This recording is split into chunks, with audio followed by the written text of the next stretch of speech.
আসসালামু আলাইকুম প্রিয় ভিউয়ার্স।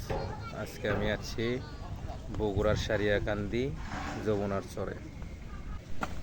দেখুন কত সুন্দর এই সারিয়াকান্দি, বগুড়ার সারিয়াকান্দি চর, যমুনার চর। কত সুন্দর দেখেন, এখানে একটা মসজিদও আছে। মাশাআল্লাহ, অনেক সুন্দর একটি মসজিদ, মানে অনেক সুন্দর আর কি। একদম নদীর পাড়ের উপরেই মসজিদটা।